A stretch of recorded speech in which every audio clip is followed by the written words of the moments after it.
I'm Matt Gelka in Washington, where President Trump's Justice Department is opening an investigation into former President Joe Biden's pardon power and the use of an autopen.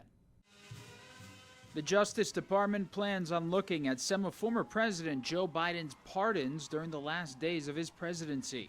Reuters reports the DOJ's investigation will center around whether Biden was competent and whether others were taking advantage of him through use of autopen or other means. I think the autopen is going to become one of the great scandals of all time. The president has made repeated unfounded claims about the use of an autopen to affix Biden's signature to policies he wasn't aware of, as questions about the former president's mental fitness have been amplified. Americans saw with their own eyes a mentally incompetent president, and they want answers for that. Just before Trump took office, Biden issued dozens of pardons and also preemptively pardoned some family members, including his brother James and his son Hunter, dating back to 2014.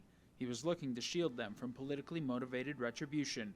The investigation will focus on the family pardons, along with clemency granted to some death row inmates. The DOJ's investigation escalates the claims about Biden's mental fitness. DOJ pardon attorney Ed Martin said last month that pardons need to withstand scrutiny. I happen to think the pardon power is plenary.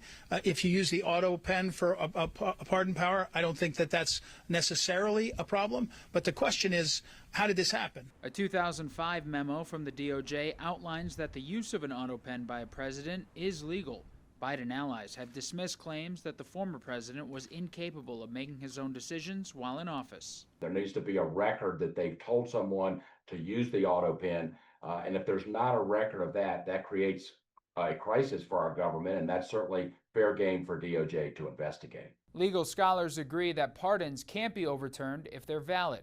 The DOJ's investigation could get drawn out, and ultimately the courts may end up deciding just how far they can go. Reporting in Washington, I'm Matt Gelka.